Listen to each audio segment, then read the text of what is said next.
अस्सलामुअलैकुम स्टूडेंट। आज हम सबक नंबर 7 चांद पढ़ेंगे। तो बच्चों, हम जैसा कि सबसे पहले देखते हैं आमादगी। तो आमादगी में आपको यहाँ पर कॉलम अलीफ, कॉलम बे, कॉलम जीम और कॉलम दाल दे रखे हैं। इसमें सही जोड़े को आपको तलाश करना है और नीचे लिखना है। तो ज़मीन और लोग, ये कोई मेल नहीं है। मछली दरख्त, इसका भी कोई मेल नहीं है। मगरमच्छ हवा, इसका भी कोई मेल नहीं है। आखिर में दे रखा है आसमान चांद। तो बच्चों, ये क्या है, एक दूसरे से ताल्लुक़ रखते हैं। तो हम इसको लिख देंगे नीचे, आसमान और चांद। तो बच्चों, ये हामिद और आबिदा में बातचीत हो रही है, जिसको आज हम पढ़ेंगे। सबसे पहले हामिद कहता है, आबिदा बाजी, आज इंटरनेट से कौन सी जानकारी हासिल की? तो आबिदा कहती है, तुम्हें फ़ुर्सत हो तो बताऊं। हामिद ने कहा, मैंने स्कूल का काम ख़त्म किया, अब फ़ुर्सत ही फ़ुर्सत है। आबिदा कहती है, तो बैठो और सुनो। आज मैंने इंटरनेट से चांद के बारे में मालूमात हासिल की। ये देखो, चांद की कुछ तस्वीरें भी हैं मेरे पास। ये 2 तस्वीरें दे रखी हैं। हामिद ने कहा, चांद तो बहुत खूबसूरत है, लेकिन ये तस्वीरें किसी वीरान जगह की मालूम होती हैं। आबिदा ने कहा, यहाँ से तो चांद बहुत खूबसूरत दिखाई देता है, जैसे चांदी की थाली। लेकिन असल में चांद पर भी बड़े बड़े पहाड़ और बहुत गहरी क्या हैं, वादियाँ हैं। वादियाँ से मतलब क्या होता है, पहाड़ों के दरमियान की हमवार ज़मीनें, यानी खाइयाँ। अब हामिद कहता है, अरे छोटे से चांद पर बड़े बड़े पहाड़ कैसे हो सकते हैं? आबिदा बाजी कहती हैं, चांद इतना छोटा नहीं जितना यहाँ से दिखाई देता है।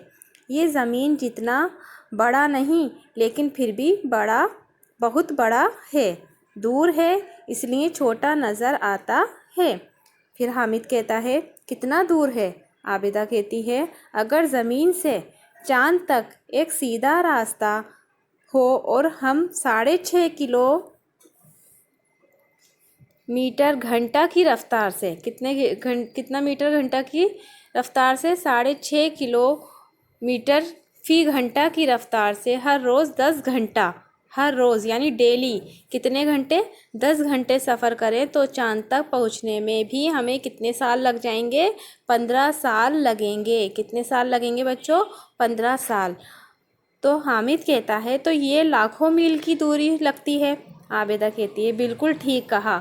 चांद जब ज़मीन के करीब होता है, किसके करीब होता है? ज़मीन के करीब होता है, तो 3.5 लाख किलोमीटर दूर होता है। जब ज़मीन के करीब होता है तब उसकी दूरी कितनी होती है? 3 लाख किलोमीटर, 3.5 लाख किलोमीटर दूर। और जब ज़मीन से दूर होता है कौन? चांद, तो 4 लाख किलोमीटर दूर होता है। आ गई बात समझ में? चांद ज़मीन से दूर और ज़मीन के करीब कैसे होता है? किसने कही ये बात? हामिद ने। आबिदा से सवाल कर रहा है। आबिदा ने कहा, सुनो, आसमान में जितने भी सितारे और सैयारे हैं, उनमें चांद ही हमारी ज़मीन के सबसे ज़्यादा नज़दीक है। हमारी ज़मीन के सबसे ज़्यादा नज़दीक सियारा कौन सा है? चांद है। ये ज़मीन के गिर्द इसी तरह चक्कर लगाता रहता है जिस तरह ज़मीन सूरज के गिर्द चक्कर लगाती रहती है। चांद ज़मीन के इर्द गिर्द जिस महवर पर घूमता रहता है, वो बिल्कुल गोल नहीं है, बल्कि बेज़वी यानी अंडे की शक्ल का है। ज़मीन के गिर्द घूमते हुए चांद 2 बार इसके नज़दीक आता है और 2 बार दूरी पर रहता है।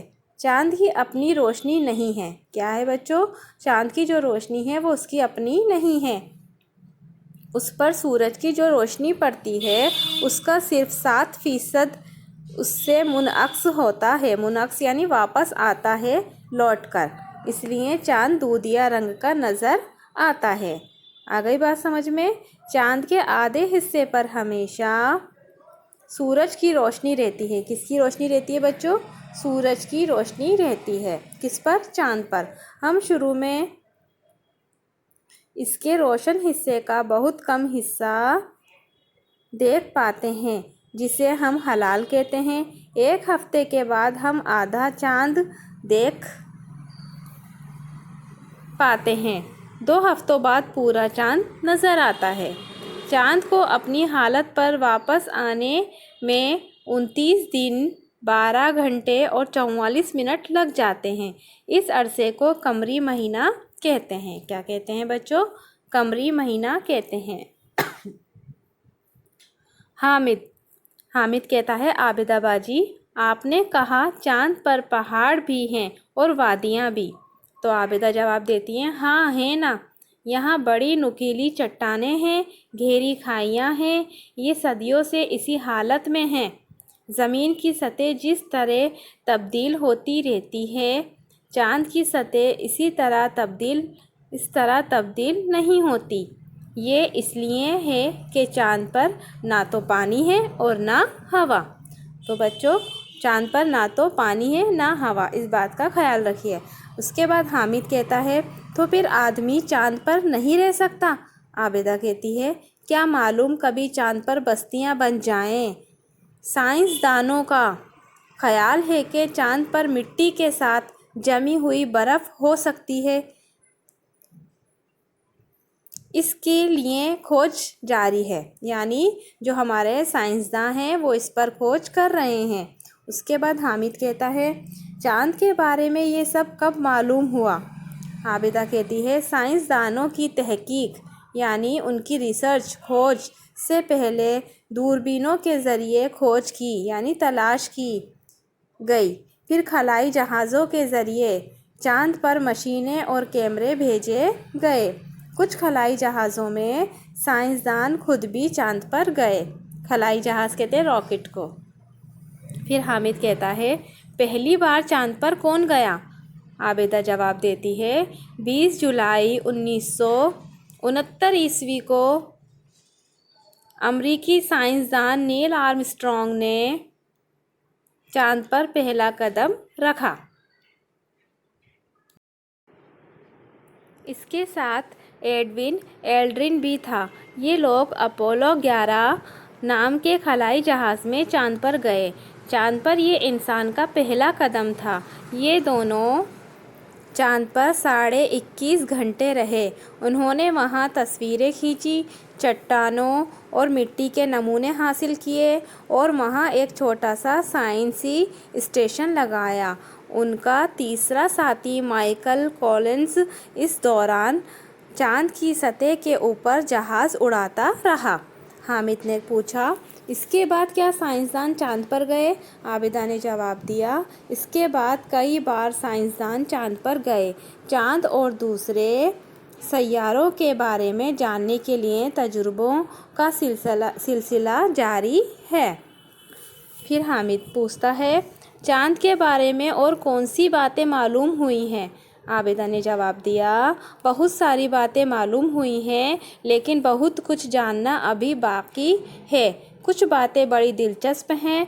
मसलन अगर हम यहाँ ज़मीन पर 1.5 मीटर छलांग लगा सकते हैं तो चांद पर 9 मीटर छलांग लगा सकते हैं। हम यहाँ पर कितनी लगा सकते हैं? 1.5 मीटर। तो चांद पर कितनी लगा सकते हैं? 9 मीटर छलांग लगा सकते हैं। ये इसलिए कि चांद पर ज़मीन के मुकाबले में अपनी तरफ खींचने की जो कशिश है वो कितनी कम है? 6 गुना कम है। इस तरह चांद का कोई टुकड़ा, मसलन पत्थर का टुकड़ा लें और उतना ही बड़ा टुकड़ा ज़मीन का लें, दोनों टुकड़ों में ज़्यादा वज़न ज़मीन के टुकड़े का होगा। है ना बड़ी दिलचस्प बातें? हामिद ने कहा, हाँ वाकई दिलचस्प बातें हैं।